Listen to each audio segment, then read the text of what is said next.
Père éternel, nous sommes rassemblés ce matin devant ta face et nous répondons à une invitation que tu lances chaque semaine à chaque être humain de venir te rencontrer, comme tu le faisais dans le jardin d'Éden, où chaque jour tu passais voir Adam et Ève, faire le point avec eux, discuter avec eux, partager avec eux. Tout nous dit que là où deux ou trois sont assemblés en ton nom, tu es au milieu d'eux. Alors nous t'invitons à venir, à prendre place au milieu de nous et à échanger avec nous, à nous faire du bien, à partager, afin que, au sortir de ce sabbat, nous puissions repartir, pénétrer, nourris de ta présence. Nous voulons aussi te présenter Divine qui est de nouveau souffrante et hospitalisée. Nous savons que tu es le grand médecin et qu'aucune maladie ne te résiste. Nous ne comprenons pas toujours pourquoi certains et pas d'autres. Nous ne comprenons pas toujours pourquoi nos prières semblent rester sans réponse. Mais nous voulons avoir foi que toute parole, toute demande qui monte vers toi d'un cœur pur ne reste jamais sans réponse, mais que tu y réponds selon ta sagesse, que tu y réponds toujours dans le sens de la vie et non de la mort, et que la mort dont nous parlons est la mort éternelle, que la mort sommeil n'est pas un problème pour toi, et que tu organises tout, et que tu fais tout pour nous permettre d'échapper à cette mort définitive, cette seconde mort. Alors nous remettons Divine entre tes mains et nous te prions que cette maladie serve à ta cause. Que si nous ne comprenons pas tout, mais nous pouvons te faire confiance dans le fait que tu diriges et que tu maîtrises et que tu contrôles tout. Et que ce n'est pas Satan qui contrôle même la maladie. Tu permets, selon ta grande sagesse, en fonction des choses que tu connais, du cœur profond de l'homme, tu permets et tu poses aussi des limites à Satan. Alors, notre foi nous autorise à porter devant ta face, à présenter son cas. Et je te laisse répondre comme tu le souhaites. Veuille bénir tous ceux qui sont en cet instant rassemblés pour te louer et faire monter vers toi des hymnes, des prières et partager ta présence, ta parole. Et je te prie aussi pour tous ces enfants qui sont restés à distance et qui ont partagé, avec qui on a pu partager 15 jours de vie et qui nous ont beaucoup touchés par leur spontanéité, par leur attachement. Je sais que tu ne les oublies pas, que tu as commencé une œuvre avec eux et que tu la continueras. Au nom de Jésus-Christ. Amen.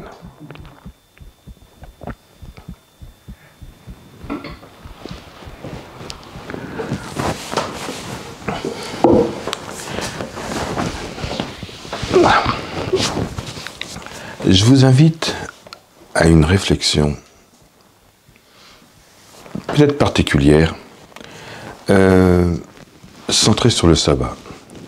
Je me détache volontairement du contexte planétaire où, même ce matin, je recevais un message qui disait en substance que les promoteurs de la vaccination sont en train de reconnaître que c'est une vraie Shoah et que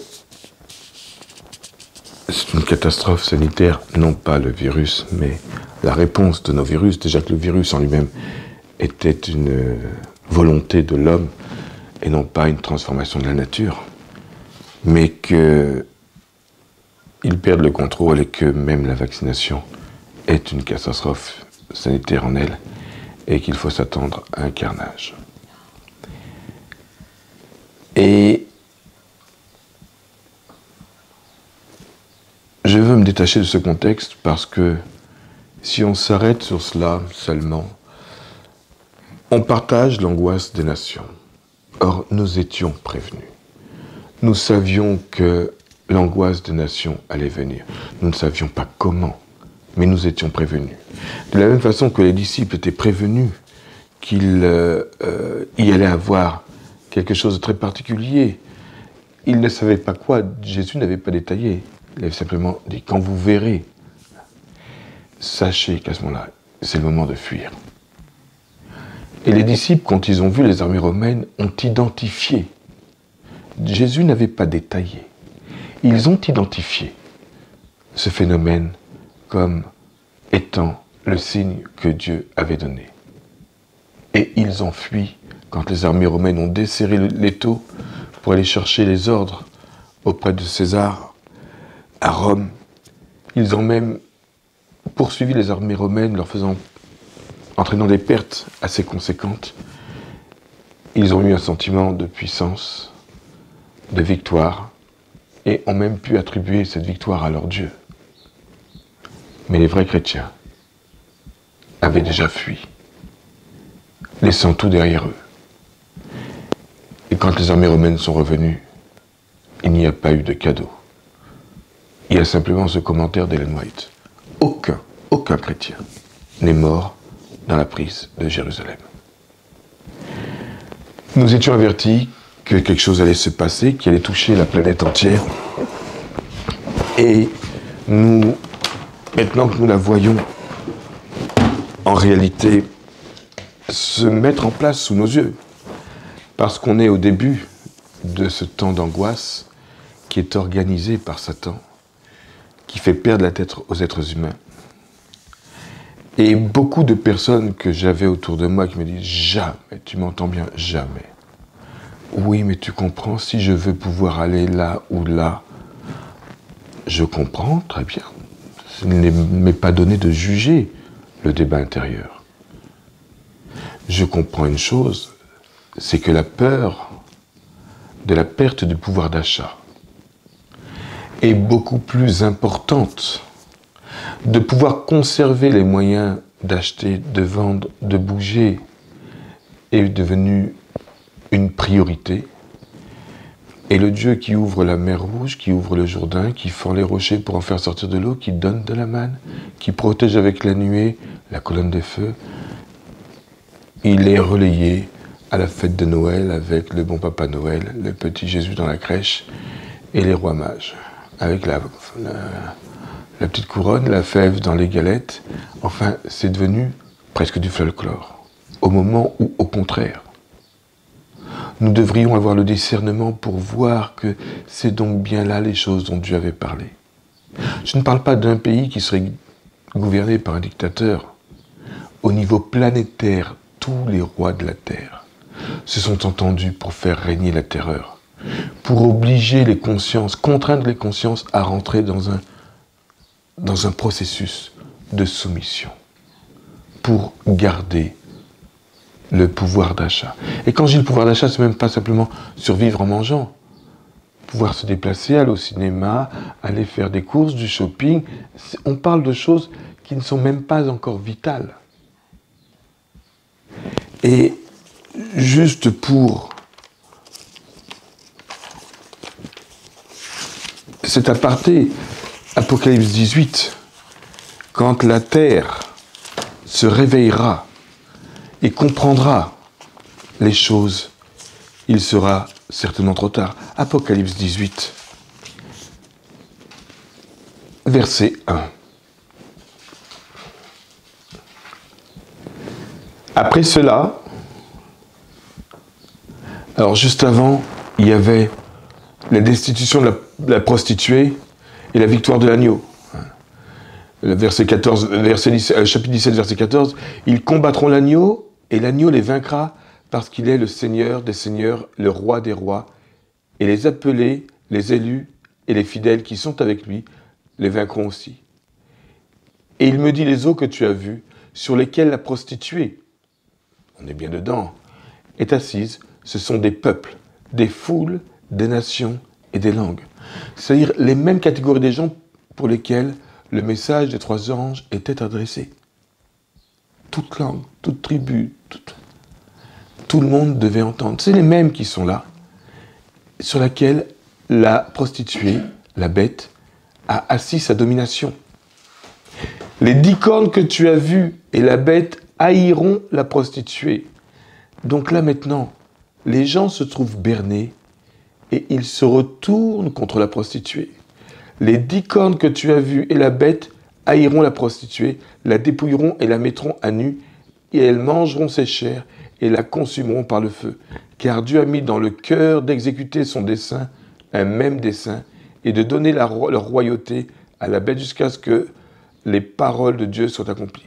Et la femme que tu as vue, c'est la grande ville qui a la royauté sur les rois de la terre. C'est compréhensible. Et là, juste après, chapitre 18. Après cela, je vis descendre du ciel un autre ange qui avait une grande autorité, et la terre fut éclairée de sa gloire. Pareil, ce n'est pas un phénomène local, ni régional, ni national, ni continental, mais universel. Un ange éclair, venu avec une grande autorité, et la terre fut éclairée de sa gloire. Autrement dit, il y a quelque chose de glorieux, de divin, qui va impacter, toucher les mêmes, toute la terre. Il cria d'une voix forte, disant, « Elle est tombée, Babylone la grande. » C'est le même message que le message du second ange, mais qui n'était que dit. Le message du second ange n'était que dit, et là, le message du troisième ange, du second ange, est crié. Et ce message du second ange, on le retrouve donc dans Apocalypse 14, verset 6. Apocalypse 14, verset 6, c'est le message des trois anges. Et il dit, le premier ange, « Je vis un autre ange qui volait au milieu du ciel. Il avait un évangile éternel pour l'annoncer à qui ? Aux habitants de la terre. » On parle bien de cette surface et des hommes qui l'habitent. À toute nation, toute tribu, toute langue et tout peuple. On est bien sur les mêmes.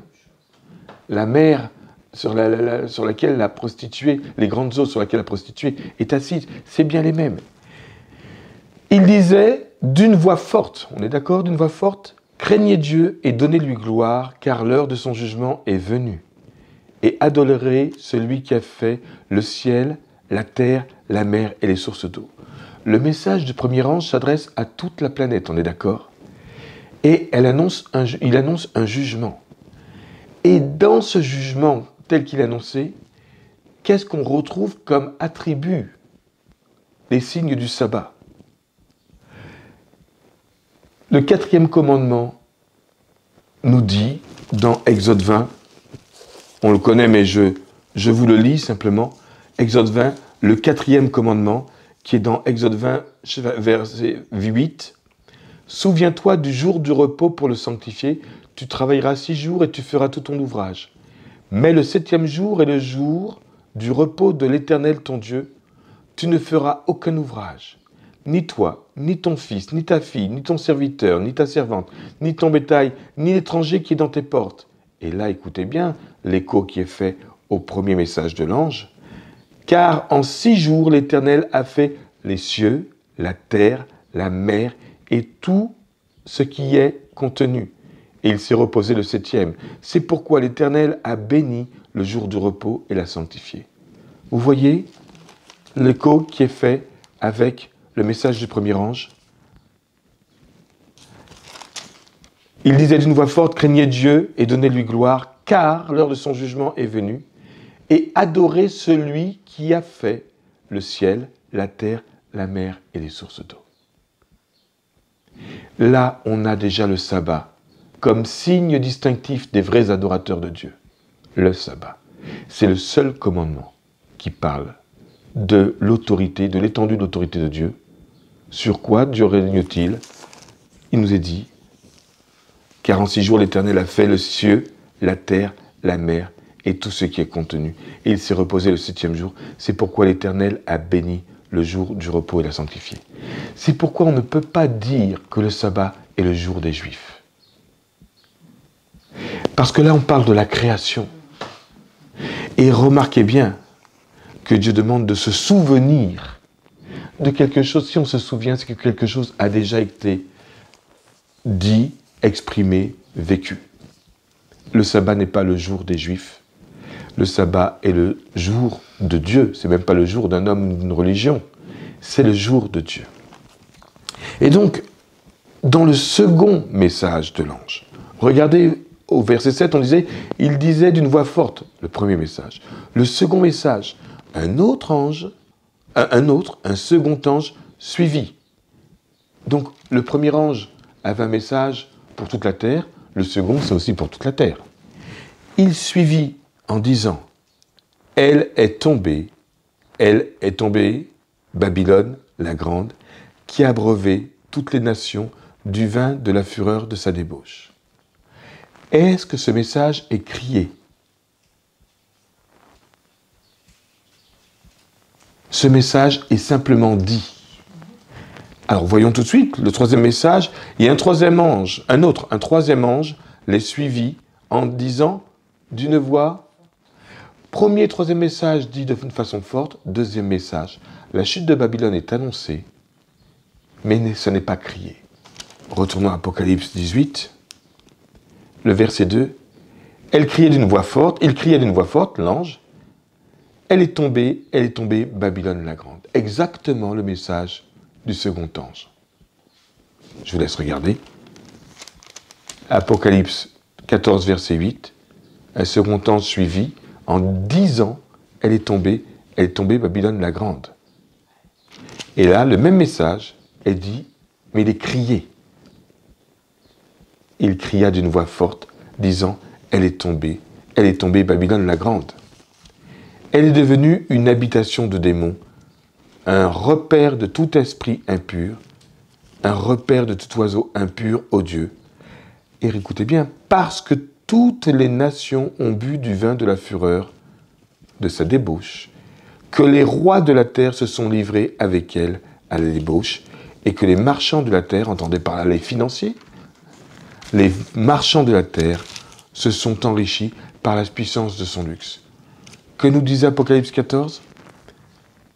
Elle est tombée, Babylone la grande, qui a abreuvé toutes les nations du vin de la fureur de sa débauche. On parle bien du même vin, de la même débauche, seulement Apocalypse 18, parce que c'est maintenant le moment, détail. Vous avez remarqué qu'en toile de fond, il y a le sabbat, que le premier ange annonçait, que la véritable adoration... Ah. Il y a à part le verset 12 qui rappelle... Oui. Mais sinon... Il y a en toile de fond l'adoration. Le premier ange parle d'une adoration et justifie cette adoration parce que Dieu est créateur. Le seul commandement qui nous rappelle que Dieu est créateur.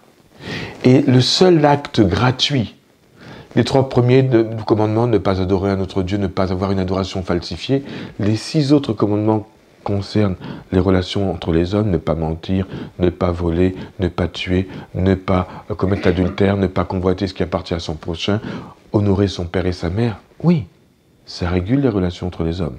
Les 3 premiers régulent les relations entre Dieu et l'homme. Mais le 4e commandement ne régule rien du tout. Il nous invite à reconnaître l'autorité du Créateur en arrêtant toute activité le 7e jour pour être dans l'adoration du Créateur. C'est un commandement purement gratuit. La fausse adoration, c'est normal. Régler les choses, les relations entre Dieu et l'homme. Les 6 autres réglaient les relations entre les hommes, mettre des limites. Mais le 4e commandement est un commandement purement gratuit. Mais reconnaître l'autorité de Dieu et être dans une adoration parce qu'il a créé tout cela. Le message du premier ange nous rappelle ce Créateur. Le message du deuxième ange nous dit qu'il y a une coalition, que cette coalition touche tous les rois de la terre parce qu'ils sont sous l'autorité de Babylone, d'une entité qui a corrompu toutes les nations, pas une, pas les nations occidentales, les nations africaines, indiennes, toutes les nations avec un vin. Et on sait que le vin, c'est un faux message spirituel notamment, qui nous entraîne dans la débauche. La différence entre le jus de raisin, c'est pour ça qu'on ne peut pas servir du vin pour la Sainte Seine. Ça n'est pas possible. Le vin, c'est du jus de raisin fermenté. Pareil que le pain avec du levain, ça n'est pas possible. Parce que le ferment, là, est symbole du péché. Et du reste, quand on laisse le pain se fermenter, on sent une odeur caractéristique. On ressent la même odeur avec le vin. Il y a quelque chose qui a tourné. Et le Christ dit bien qu'il ne consommera plus de jus de raisin jusqu'à ce qu'il soit. Le vin fait perdre le sens dans la mesure où il a la capacité de transformer, de modifier notre état de conscience, notre capacité à prendre de bonnes résolutions et à les maintenir. Et dans beaucoup de dénominations de religion ou dans beaucoup de rites initiatiques, il y a un aspect qui nous fait perdre notre capacité à raisonner correctement. Là, la Bible nous dit qu'au niveau universel, Babylone, qui est un système politico-religieux, militaire, tout ce que vous voulez, qui va dominer sur toutes les nations, va nous faire perdre la tête. Et notamment nous faire perdre conscience de ce que le message du premier ange disait, de craindre Dieu parce qu'il est créateur. Et nous voyons donc que l'objet de la fin des temps est une question d'adoration. À qui allons-nous donner notre adoration?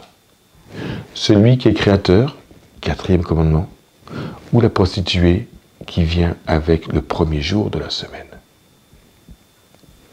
Là, pour le moment, ce que la bête est en train de faire, c'est de nous amener à la soumission, de nous apprendre la soumission. Quand j'ai eu Bambou, petite boule de poil, elle était tout mignon, j'ai dit oui, quand il fera 60 kilos, qu'il tirera, ce ne sera plus la petite boule de poil. Dès le départ, j'ai acheté un collier étrangleur. Au pied, tac, je tirais. On marchait, au pied, tac. Assis, couché, au pied. Mais il est tout mignon. Non, au pied. J'ai fait ça pendant 2 mois. Et ensuite, j'ai quasiment plus jamais utilisé la laisse. Et 60 kilos de poils et de muscles se baladent. Et j'ai plus de mal à maintenir Pépite, Eben ou Anna que Bambou. Je lui ai appris la soumission, à obéir à ma voix, à mon doigt. Et les quelques fois où la tenté de, j'ai repris pendant quelques minutes la laisse, j'ai tiré au pied, serré. 60 kilos, qui regarde comme ça avec les yeux pleins. Non. Et une fois retourné, terminé. Satan est en train de faire la même chose. Il n'a pas encore, ce sera la cerise sur le gâteau, utilisé le 4e commandement. Il l'a déjà annoncé. Il a fait la proposition que pour sauver la planète de façon contournée, comme le serpent dans le jardin d'Éden, vos yeux s'ouvriront, Dieu ne veut pas que vous ayez la connaissance. Il n'a pas attaqué de façon frontale, il a posé la question en semant le doute.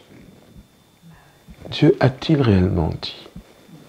Là, Satan nous apprend la soumission parce qu'on a peur de manquer, de ne pas pouvoir circuler, de ne pas pouvoir prendre l'avion. Maintenant, tout le monde a peur de ne pas pouvoir prendre l'avion. Combien de personnes réellement prennent l'avion? Et puis s'il s'agissait de passer une saison sans prendre l'avion, est-ce que c'est la mort? Mais c'est prioritaire de garder cette capacité.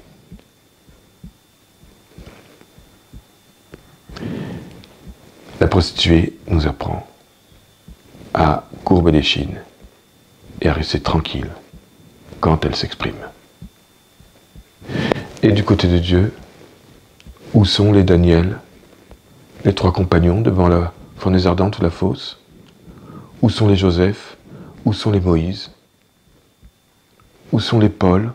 Où sont les Jean-Baptiste, prêts à se faire décapiter la tête pour restaurer l'honneur de Dieu? Très, très, très discret. On n'entend pas beaucoup. Alors que la bête est en train d'asseoir sa domination, de nous apprendre, assis, j'ai dit assis, assis, couché, couché. Bien, t'es un bon chien-chien. C'est exactement ce qu'ils sont en train de faire. Exactement. La Bible est très claire. Et donc, Apocalypse 18 va un peu plus loin. Elle nous dit, donc verset 3, « Parce que toutes les nations ont bu du vin de la fureur de sa débauche. » C'est ce même vin qui était annoncé dans le 2e message de l'ange. On est d'accord? Et vous voyez qu'il y a 2 entités qui sont citées. Que les rois de la terre se sont livrés avec elle à la débauche. Excusez-moi, qu'est-ce que c'est que la débauche en langage spirituel? C'est l'association à une fausse religion. Dieu souhaite faire un avec son peuple, et la prostitution ou l'adultère, c'est de faire un avec un autre que Dieu. La débauche dont il est question, c'est pas d'utiliser son argent pour n'importe quoi, non. C'est d'être uni à un autre que Dieu. Et c'est organisé au niveau planétaire. Et c'est orienté, piloté par la prostituée, qui est une entité religieuse. Le Vatican, dont le chef est un homme politique, il a un pouvoir.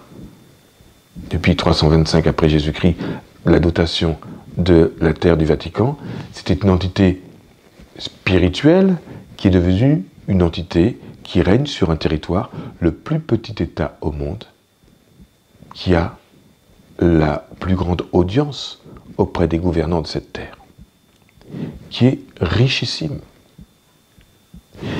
Cette entité-là, qui est donc reconnue comme ayant un pouvoir, une organisation qui est admise dans toutes les instances internationales, est en même temps le chef de la chrétienté. Par la corruption de son message, elle a mis à genoux tout le christianisme, elle a ramené dans son giron le protestantisme, qui est donc devenu maintenant apostat.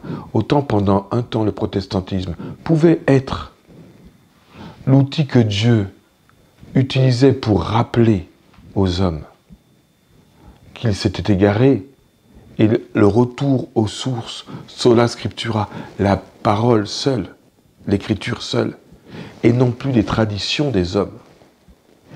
En chemin, elle s'est arrêtée, elle a marqué le pas, et gentiment, comme un poisson qui est ferré, là, on mouline, on attend, on l'épuise, et on le ramène et on le prend dans l'épuisette.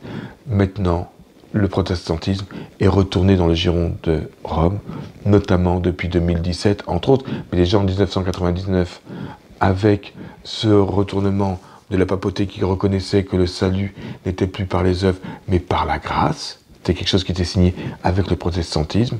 Et je vous avais montré, comment il s'appelait, qui est mort maintenant, qui avait dit « Pourquoi faut-il protester? Sommes-nous encore protestants? Puisque nous sommes d'accord sur le salut par la grâce. » Et tous les responsables protestants qui étaient là de dire « Amen ». Il y avait eu cette vidéo du pape pour faire cette conférence conférence avec le pape qui parlait de Joseph avec ses frères, enfin bon. Et tout le monde était sous l'enchantement, oubliant et tournant la page de 500 ans de protestantisme. Luther se serait suicidé en voyant ça. Donc il n'y a plus de fossé. Et l'œcuménisme a été prévu comme un outil par Satan pour ramener dans le giron les frères et sœurs qui s'étaient égarés, les ramener à la maison mère. Et donc, la corruption, la débauche, le vin qu'ont bu tous les rois de la terre a été servi par la papauté, qui n'a pas perdu de vue son désir d'hégémonie, de pouvoir dominer sur le monde entier, y compris de mettre la main sur Israël et Jérusalem, qui serait le top du top, le symbole.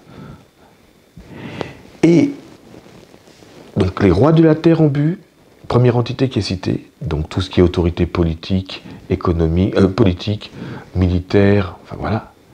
Et la deuxième catégorie qui nous est citée, et les marchands de la terre se sont enrichis par la puissance de son luxe. Deux choses, l'autorité politique, militaire, les rois, et l'autre chose, les financiers. Et c'est bel et bien la finance qui guide le monde. Cette pandémie nous rappelle de façon écœurante que la vie de l'humain n'a aucune importance, ne vaut rien, et que pour des gains, des profits malhonnêtes, on est capable d'organiser la mort de millions de personnes, de milliards de personnes. Et que si Dieu n'intervient pas pour ralentir ou annuler les effets de ce qui était pensé, nous allons impuissants voir les gens mourir sous nos yeux uniquement parce que des milliards de dollars ou d'euros sont en jeu. L'appât du gain a totalement dénaturé l'amour que Dieu avait placé dans la création. L'appât du gain est uni au pouvoir politique. Et tout ça, nous dit la parole de Dieu. C'est pour ça que la parole de Dieu est terrible. Parce que la parole de Dieu nous dit que tout cela est organisé par la bête, par la papauté, qui, officiellement, qui au niveau du monde, paraît comme même faire le ménage avec les prêtres pédophiles, lâcher du lest, autoriser les homosexuels à pouvoir être connus, non pas par l'Église, mais au moins de façon civile, leur donner quand même le droit de vivre un amour.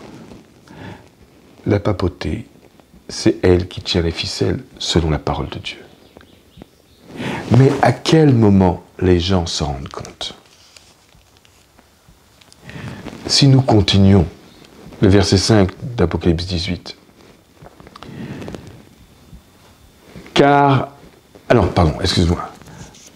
le verset 4, c'est ça surtout l'appel de Dieu. Et si nous ne l'entendons pas maintenant, je dis bien maintenant, nous allons tomber sous la condamnation de ce qui est écrit. Verset 4, « Et j'entendis du ciel une autre voix qui disait, » alors autant l'autre voix, la première voix disait, « Condamnez Babylone », et disait qui menait la danse, et par quel moyen, par le pouvoir politique et le pouvoir financier. Ils avaient amené le monde entier à corrompre la religion vraie et à nous faire, consciemment ou inconsciemment, nous mettre sous la coupe de la papauté, consciemment ou inconsciemment.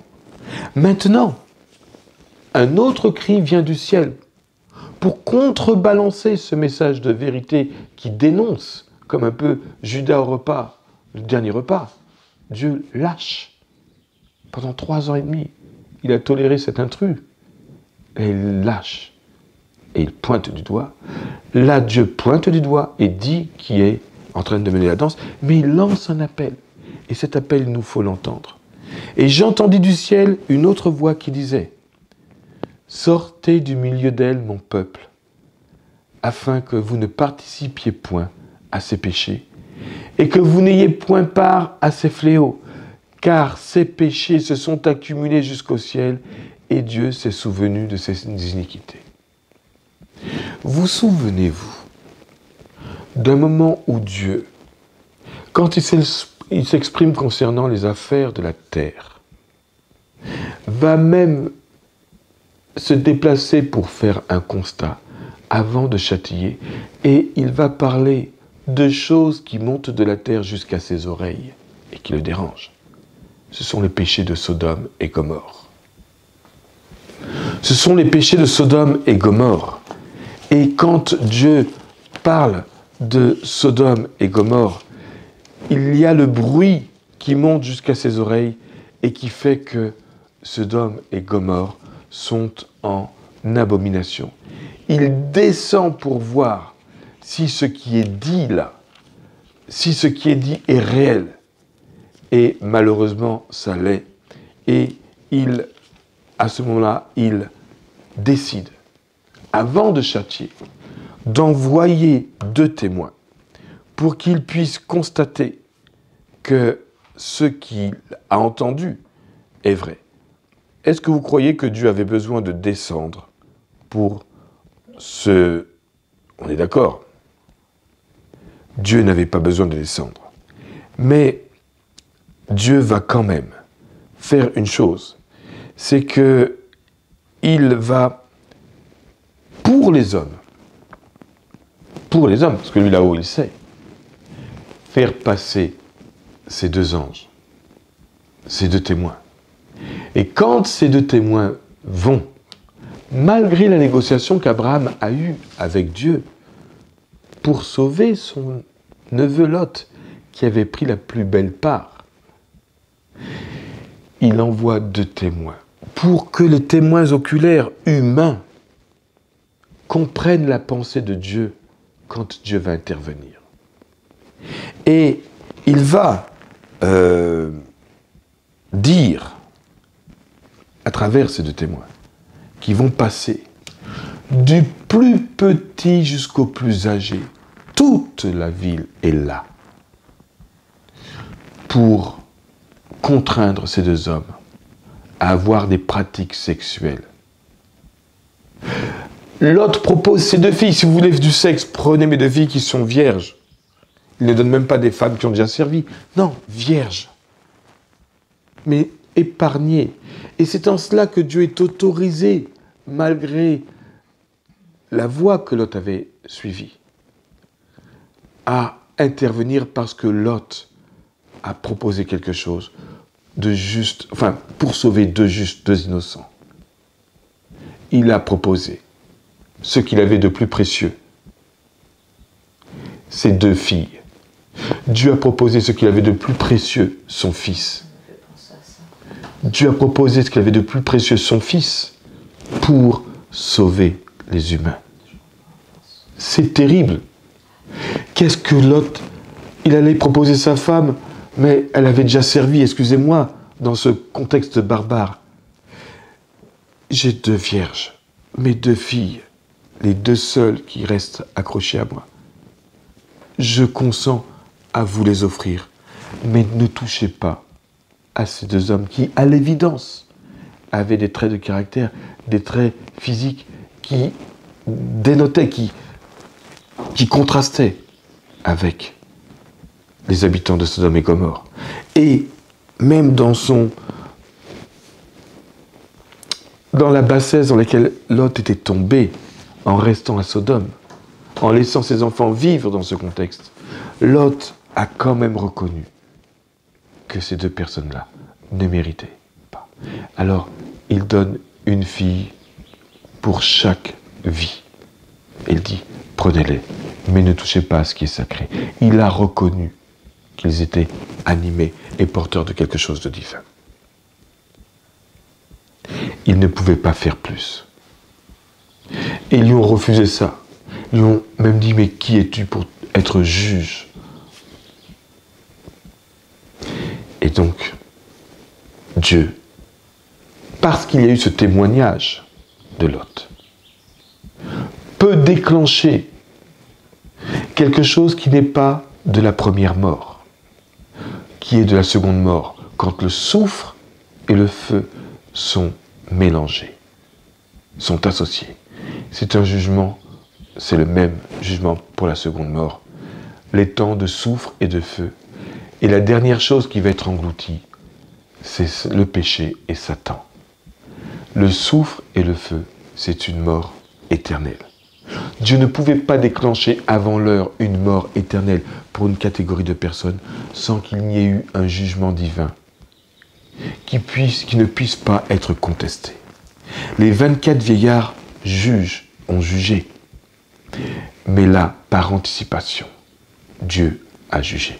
De la même façon que par anticipation, Dieu a permis qu'Enoch monte au ciel sans connaître la mort. Ce sont des prémices, dans un sens comme dans l'autre. Mais pour qu'il n'y ait pas de vice de procédure, il y a 2 témoins qui sont envoyés. Pour confirmer ce que les hommes ne voient pas, ce qui est dit là-haut, les 2 témoins. Le 2 témoins est Lot, sa femme et ses 2 filles sont témoins. Et comme Abraham qui monte vers son fils, avec son fils pour que son fils serve de sacrifice, nous n'avons pas entendu, ce n'est pas écrit, que les 2 filles aient protesté. Elles n'avaient peut-être pas le droit, mais on n'entend pas la femme de Lot. Et peut-être que comme Abraham, son oncle, Lot va peut-être cacher à sa femme, parce que c'est trop dur pour une femme d'accepter. Ce serait peut-être grandiose, mais Dieu n'a même pas demandé cela. Mais Lot, comme son oncle Abraham, va la démontrer, une caractéristique que seul Dieu peut mettre en avant. Le sacrifice de ce que j'ai de plus cher. Pour chaque personne, je donne une vierge. Ce qu'il y a de plus pur, comme un sacrifice. Non pas quelque chose de souillé, quelque chose qui n'a pas encore été corrompu. Si je retourne à Apocalypse 18. Le verset 5, « Car ces péchés se sont accumulés jusqu'au ciel, et Dieu s'est souvenu de ses iniquités. » Voyez-vous à quel moment Dieu réagit? Dieu a toléré, Dieu a permis, Dieu a laissé le temps. Mais quand les péchés s'accumulent jusqu'au ciel, quand le projet de l'homme se structure pour atteindre le ciel comme la tour de Babel, quand les intérêts du ciel sont menacés parce que s'il laisse faire, il n'y aura même plus un seul représentant de lui sur la terre, Dieu intervient. Et Dieu est légitimé et Satan ne peut pas dire que Dieu a biaisé le jeu parce que Satan a eu une marge de manœuvre énorme d'atteindre jusqu'au ciel, comme la tour de Babel. Qu'est-ce que les habitants de Sodome et Gomorrhe pouvaient faire de plus? Il ne restait que 4, 3,5, la femme va se retourner. 3 personnes sur lesquelles ils pouvaient encore compter. Sans quoi, à partir du moment où il n'y a même plus un représentant, à quoi bon laisser encore vivre? Parce que le péché de la prostituée et de tous ceux sur lesquels elle est assise se sont accumulés jusqu'au ciel, Dieu se souvient qu'il faut la payer. Et le verset 6, « Payez-la comme elle a payé, et rendez-lui au double selon ses œuvres. Dans la coupe où elle a versé, versez-lui au double. » Et là, on retrouve un Dieu juste. Le Dieu qu'on a prié qui n'a pas réagi, c'est pas qu'il était absent. Il était en train de construire sa défense, la défense de son peuple. Qu'on ne puisse pas lui dire qu'il est intervenu trop tôt, qu'il n'a pas laissé le temps aux uns et aux autres. Verset 7, autant elle s'est glorifiée et plongée dans le luxe, autant donnez-lui de tourments et de deuil, parce qu'elle a dit en son cœur, je suis assise en reine. Et c'est bien ce que la bête est en train de faire, d'assujettir tous les humains comme ses sujets et de leur apprendre à lui obéir dans les choses profanes et bientôt dans les choses sacrées. Parce qu'elle dit en son cœur, je suis assise en reine, je ne suis point veuve, je ne verrai point le deuil. À cause de cela, écoutez bien, en un même jour, ces fléaux arriveront, la mort, le deuil, la famine, et elle sera consumée par le feu, car il est puissant, le Seigneur Dieu, qui l'a jugé. Et regardez donc, quand Dieu prend ses arbitrages dans le ciel, il pointe du doigt comme pour Judas. Quand Dieu lâche, qu'il dénonce, qu'il joue carte sur table, attention, parce que quelque chose de très important est sur le point de se passer. Quand Dieu lâche Judas, il va sacrifier son fils. Quand Dieu lâche la prostituée, il lance en même temps un appel. Séparez-vous. Parce que maintenant, c'est l'heure de l'exécution du jugement. Si je ne me sépare pas, je ne prendrai pas. Quand Dieu pointe du doigt Pharaon avec les 10 plaies, à la 10e, il dit, restez à l'intérieur. Faites le sacrifice, mettez le sang sur le linteau de la porte. Rentrez à l'intérieur. Si l'un d'entre vous est dehors, il prendra cher, parce que l'ange qui passera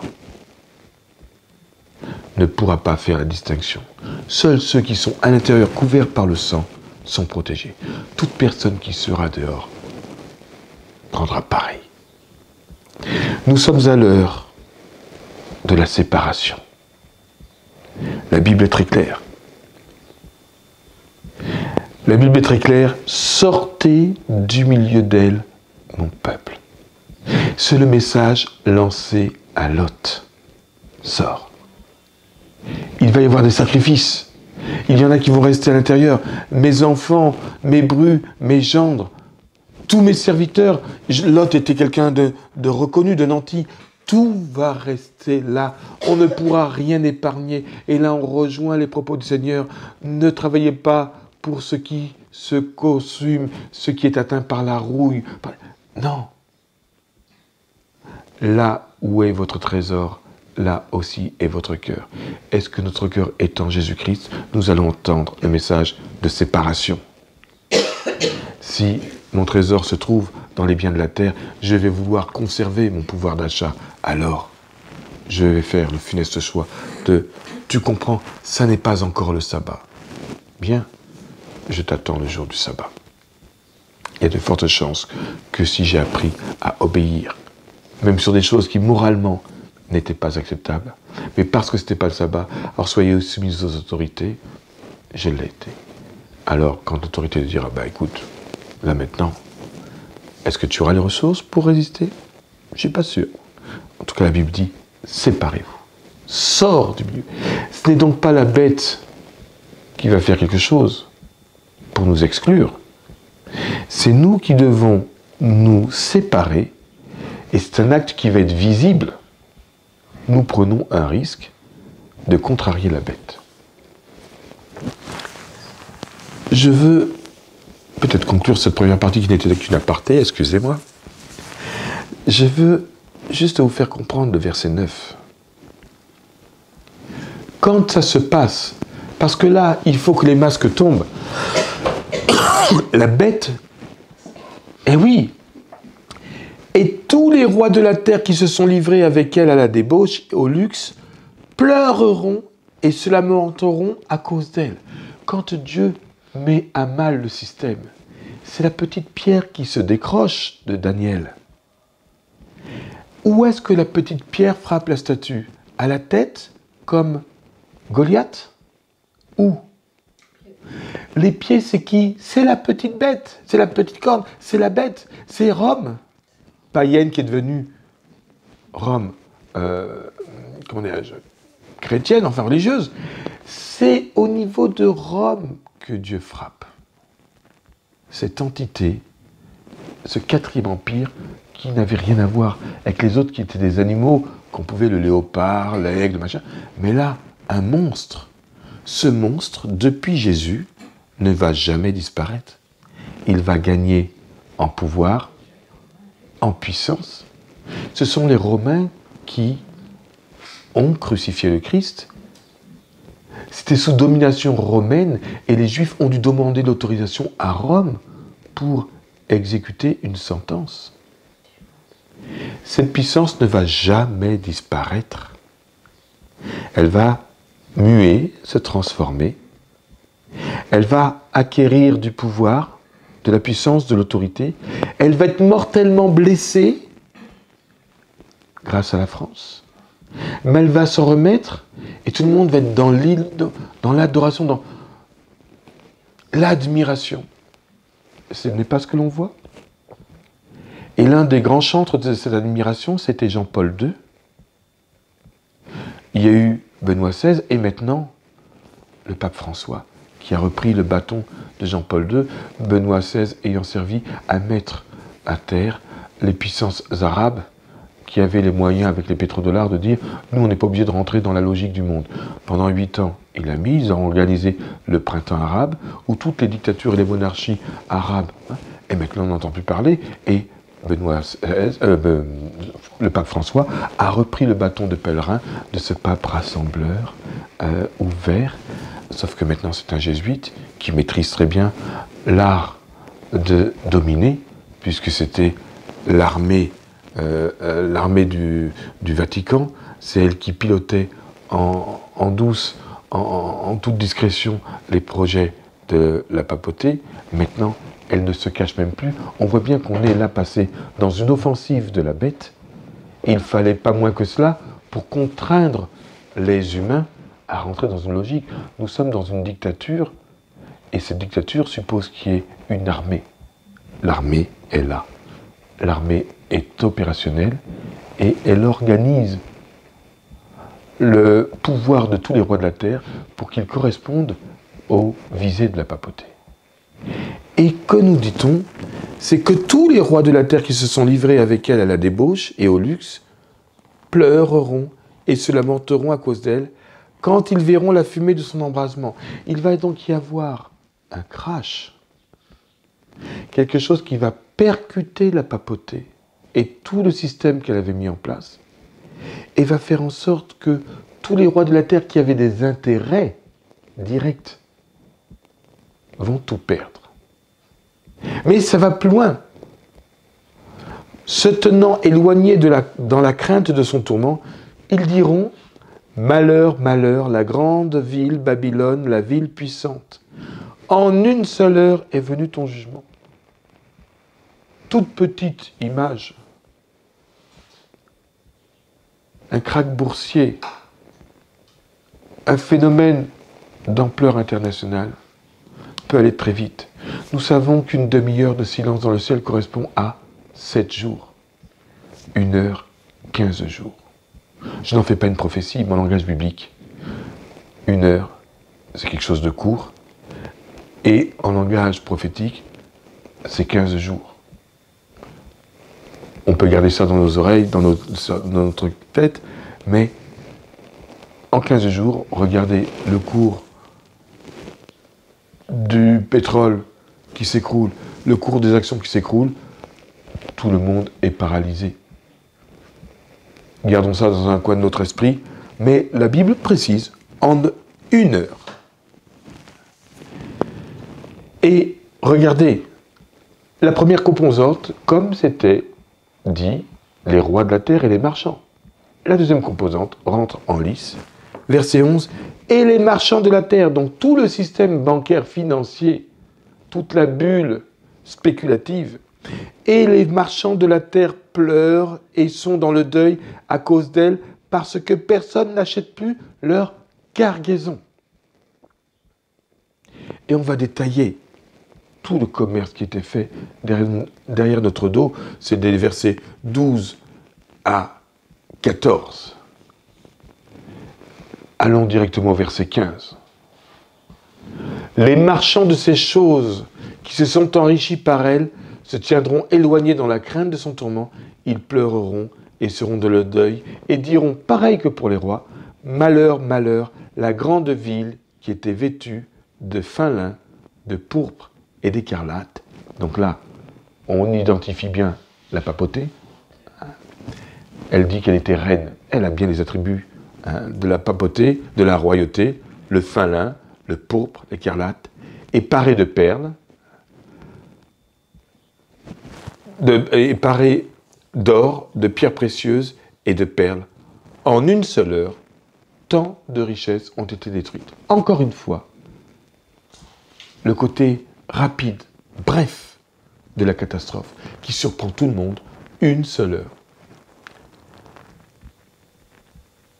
Et tous les pilotes de tous ceux qui naviguent vers ce lieu, les marins et tous ceux qui exploitent les mers, se tenaient éloignés. Alors on peut se dire, le marin, il y a le fret aérien.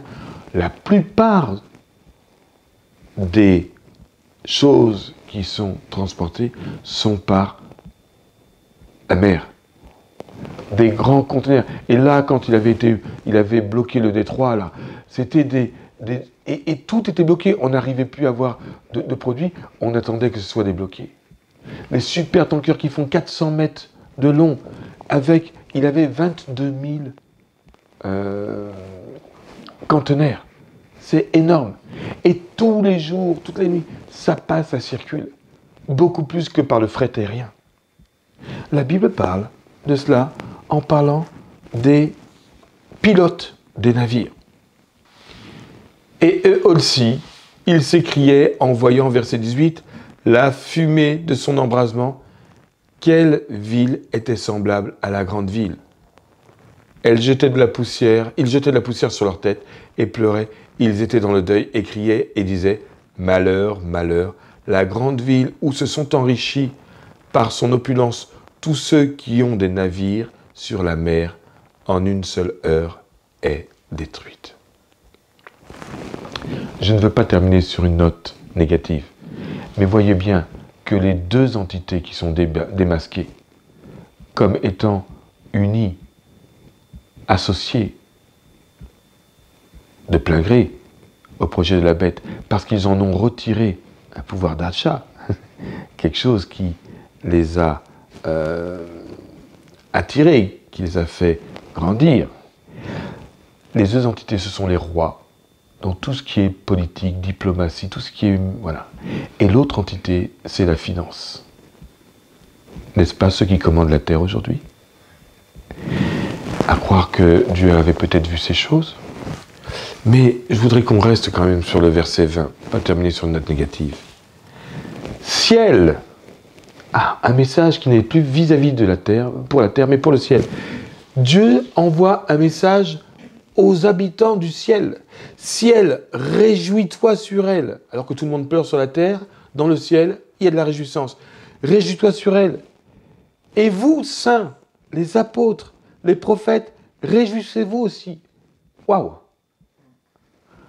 Car Dieu vous a fait justice en la jugeant. Alors, pour comprendre ce texte, il faut peut-être se repositionner sur une donnée. Vous vous souvenez qu'il y avait un groupe d'hommes et de femmes qui pleuraient parce que Dieu ne leur faisait pas justice. Et ces hommes et ces femmes étaient sous l'autel. Et on le trouve dans Apocalypse 6. Apocalypse 6, verset 9. Apocalypse 6, verset 9. Quand il ouvrit le 5e sceau, je vis sous l'autel les âmes de ceux qui avaient été immolés à cause de la parole de Dieu et à cause du témoignage qu'ils avaient rendu.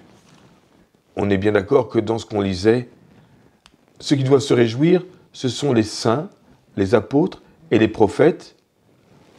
Je ne pense pas que les prophètes se réduisent à Ellen White, donc on parle de ceux qui étaient avant. Ce sont les mêmes qui sont sous l'autel. Et, verset 10, ils crièrent d'une voix forte en disant « Jusqu'à quand, Maître saint et véritable, tarderas-tu à juger et à tirer vengeance de notre sang sur les habitants de la terre ?» On est dans le discours de l'Apocalypse 18, où on nous dit de nous réjouir parce que, parce que Dieu a jugé. Et quelle est la réponse que Dieu leur donne ? Une robe blanche fut donnée à chacun d'eux. Et il leur dit de se tenir en repos quelque temps encore, jusqu'à ce que soit complet le nombre de leurs compagnons de service et de leurs frères qui devaient être mis à mort comme eux. C'est-à-dire qu'il y en a d'autres qui vont devoir payer de leur vie leur attachement à Dieu. Parce que chaque saint qui meurt sur cette terre ne meurt pas de façon gratuite. Non seulement il rend allégeance à Dieu, mais deuxièmement, la mort d'un saint sur la terre déclenche quelque chose sur un vivant. Laisse une trace, un témoignage, sur lequel Dieu va pouvoir s'appuyer pour interpeller, appeler. Aucun être ne part sans laisser une trace. Et au moment où même la mort d'un saint ne pourrait plus changer le cœur d'un vivant, c'est la fin du temps de grâce. Dieu ne permet plus qu'un saint puisse sacrifier sa vie pour lui, parce que ça ne ramènera rien. Au moment où Dieu dit c'en est fait, la mort d'un saint ne transformerait plus, ne toucherait plus la mort d'un incroyant. Alors Dieu dit, on ne va pas répandre le sang inutilement. Vous comprenez ce que je veux dire ? Ça veut dire que quand là, au verset 21, au verset 20, réjouissez-vous aussi, car Dieu vous a fait justice en la jugeant. Ça fait, dans Apocalypse 18, verset 20, ciel, réjouis-toi sur elle, et vous les saints, les apôtres et les prophètes, réjouissez-vous aussi, car Dieu a fait justice en la jugeant. Il est en train de répondre à cet appel qui lui avait été lancé par les saints, par les apôtres, les prophètes. Jusqu'à quand tarderas-tu à tirer vengeance de notre sang sur les habitants de la terre ? Eh bien, Dieu te répond, ça y est, c'est fait. À travers la destitution de la papauté, à travers l'ouverture des yeux de tous ceux qui ont été animés de l'esprit de la papauté, qui ont bu de son vin, qui ont partagé son pouvoir, qui ont bénéficié de ses largesses, ils se retournent contre elle. Ils la mettent en pièces. Mais eux-mêmes disent malheur. Leurs yeux s'ouvrent, mais c'est trop tard. C'est même là, ce même état d'esprit qui vous avait mis à mort, qui a mis à mort les saints, les prophètes, les apôtres. Je vous le dis maintenant, à travers la destitution de la papauté, de la bête et la mise à jour de tout ce commerce, de tout ce trafic qui allait sur les mers, de tous ces rois et de tous ces financiers qui étaient de mèche avec elle, vous êtes jugés, vous êtes honorés et vous êtes rétablis, votre droit est établi.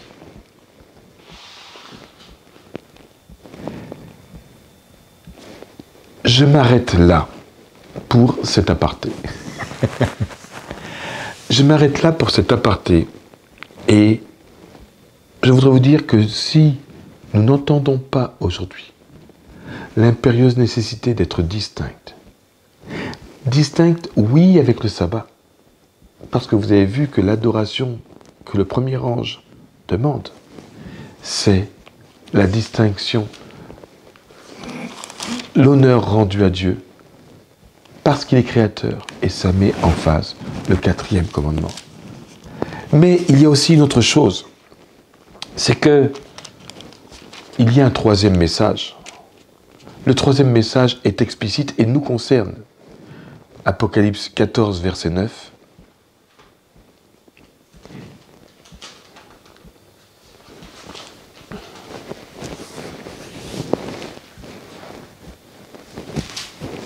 Apocalypse 14, verset 9, on a vu que le premier message invitait à une adoration centrée sur le sabbat, la reconnaissance de qui est Dieu, et ce qui distingue Dieu de tous les autres, c'est qu'aucun autre Dieu n'a créé la terre.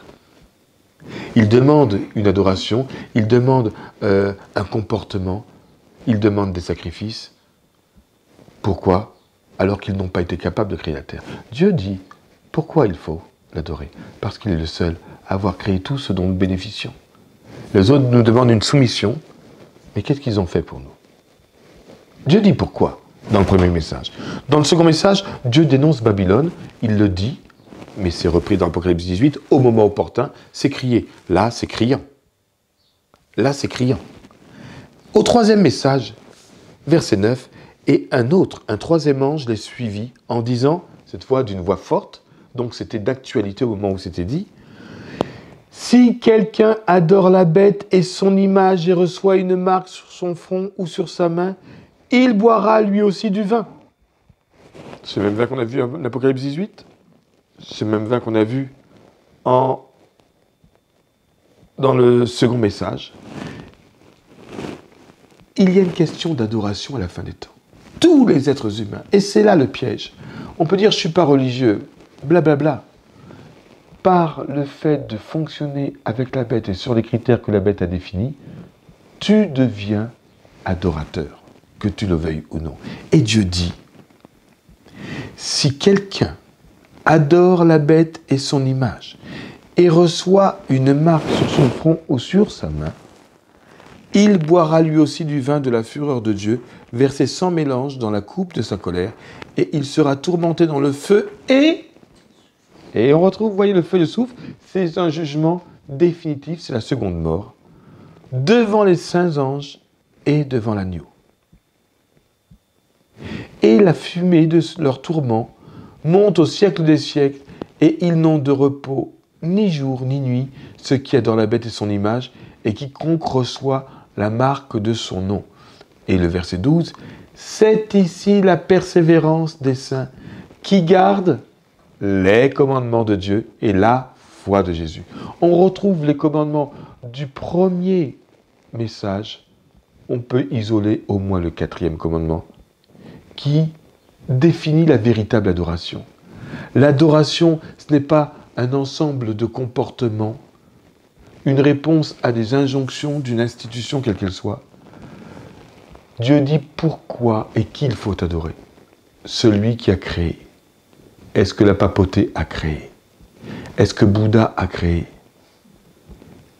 Est-ce que tous les dieux ont créé? Non. Il nous donne l'illusion, il nous donne du pouvoir à partir de choses déjà créées. Dieu ne demande pas qu'on l'adore sans dire pourquoi. Parce qu'il est celui qui a fait tout cela pour nous. Je rajouterai une autre raison d'adorer Dieu. Parce qu'il est celui qui a donné son Fils pour nous. Qu'est-ce que la papauté a donné? Quel fils a-t-elle donné? Voilà. Et donc, le ciel nous invite à nous réjouir avec Apocalypse 19, parce que Dieu a entendu la plainte des prophètes, des saints, des apôtres, qui ont versé leur sang. Et Dieu a dit, attendez, il y en a d'autres qui vont, comme vous, témoigner puissamment. Mais ne vous inquiétez pas. Et là, Dieu dit, ça y est, c'est fait. Réjouissez-vous. Que le ciel se réjouisse de ce qui se passe sur la terre. Parce que je viens de vous rendre justice, de vous faire justice. Et le troisième ange nous dit qu'une marque, il nous a demandé de nous dissocier, une marque va être apposée. La bête va marquer tous les habitants de la terre. Mais nous allons être marqués différemment, à condition que nous soyons persévérants.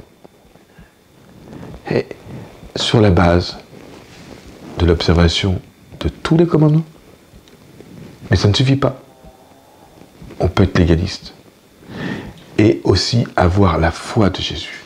Quelle est la différence entre les commandements et la foi de Jésus? Les commandements, c'est faire la volonté de Dieu.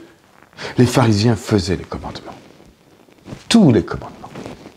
Et pour être sûr de bien les faire, ils en avaient inventé d'autres pour être sûr d'eux. Donc, on ne pouvait pas trouver plus réglo qu'un pharisien. Et quand il voit le Christ passer, il le pilonne sur la croix.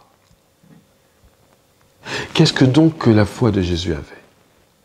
C'était la mise en œuvre, la démonstration, l'incarnation de la volonté du Père, qui respectait effectivement les commandements, mais qui donnait vie. Il y a quelque chose de plus. Chérie, je t'aime. Ça parle au cerveau, on peut l'entendre. Mais une main qui passe dans les cheveux, une main qui te permet de t'endormir, une étreinte, un baiser, on n'a rien dit. Est-ce qu'il y a besoin de le dire? Voilà. La foi de Jésus est venue poser des actes, mettre en action l'amour du Père, le démontrer, sans renier aucun des commandements.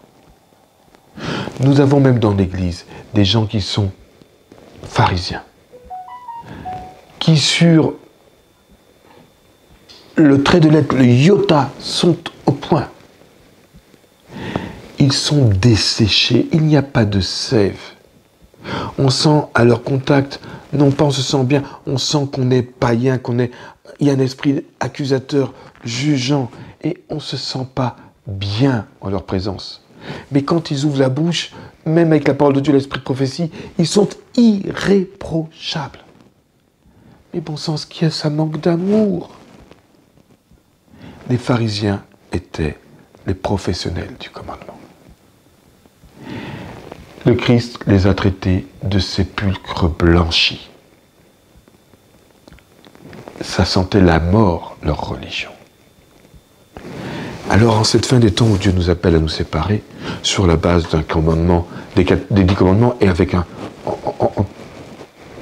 en pointant, en élevant notamment un 4e commandement, on peut le faire à la façon des pharisiens.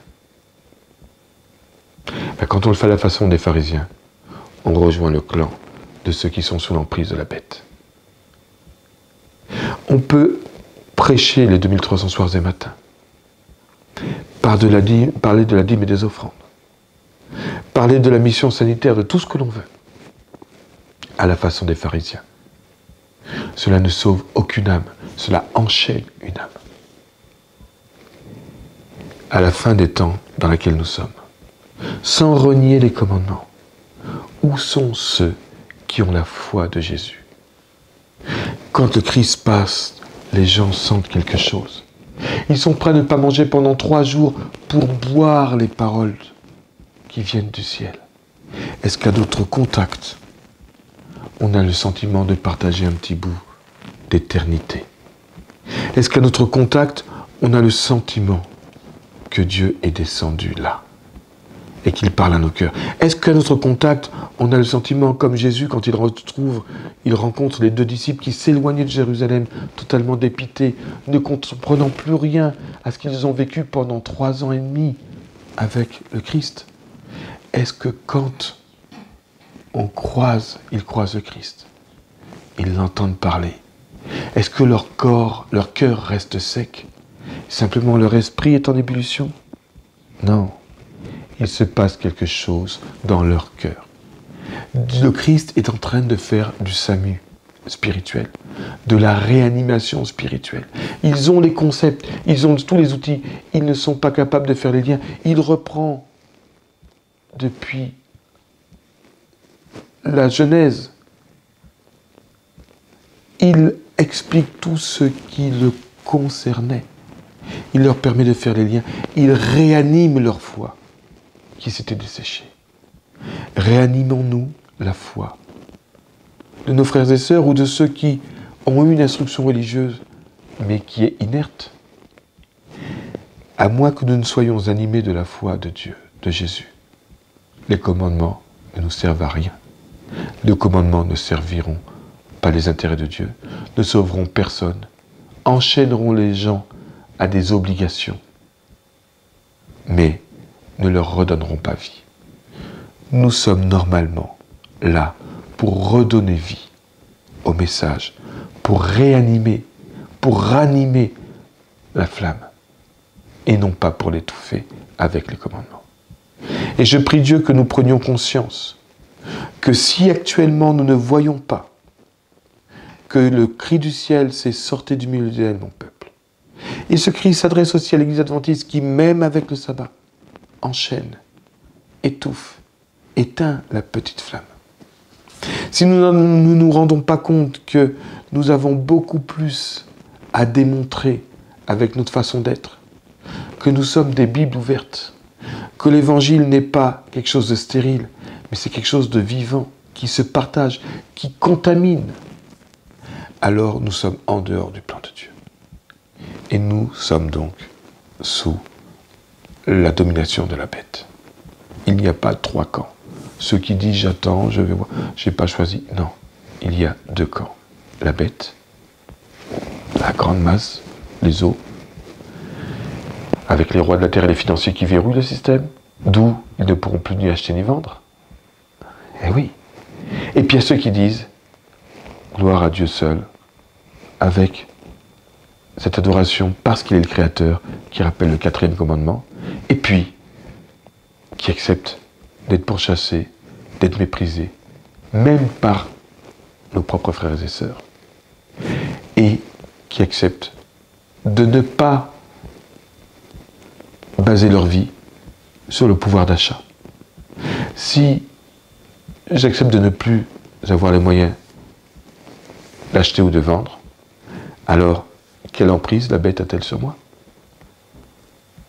Quelle emprise? Les véritables adorateurs de Dieu, à la fin des temps, seront des hommes et des femmes qui seront porteurs de la foi de Jésus, qui inclut les commandements. Je vous invite donc à bien percevoir que ce qui se passe dans le monde actuellement est très important. Parce que Dieu compte et voit ceux qui sont encore engagés dans son projet, qui était d'éclairer la terre entière, non pas d'un message, mais d'être soi-même le message. Le Christ n'était pas simplement porteur d'un message, il était l'agneau. Il n'a pas parlé simplement, il a vécu, il a été l'agneau. Ne soyons pas simplement des porte-paroles, devenons parole de Dieu, à travers nos actes, à travers nos choix, à travers nos sacrifices. Sommes-nous prêts à sacrifier ce que nous avons de plus cher? Même Lot, dans son inconsciente vie dans Sodome, qui n'arrivait même plus à être le porte-parole de Dieu. Qui es-tu pour être juge entre nous? Va dans un geste complètement, presque désespéré, pour sauver l'honneur de Dieu, proposer ses 2 filles vierges, ce qu'il avait de plus cher, de plus sacré, pour sauver l'honneur de Dieu. Alors quand il est question de notre pouvoir d'achat, auquel nous allons nous accrocher pour garder les moyens de survivre sur cette terre, où sommes-nous? Avons-nous compris ce que Dieu a fait pour nous? Alors donc, d'accord, garde tes moyens, Joseph. Garde ta réputation, garde ta profession. Mais ne dis pas à ce moment-là que tu es chrétien. N'engage pas mon nom. N'engage pas le nom du Père. N'engage pas le ciel dans ce que tu fais. Parce que là, ça devient indécent. Je prie Dieu que nous puissions choisir d'appartenir au bon groupe, choisir d'être distinct, d'être pointé. Joe Biden a lancé il y a quelques semaines l'idée qu'il y aurait les vaccinés et les masques.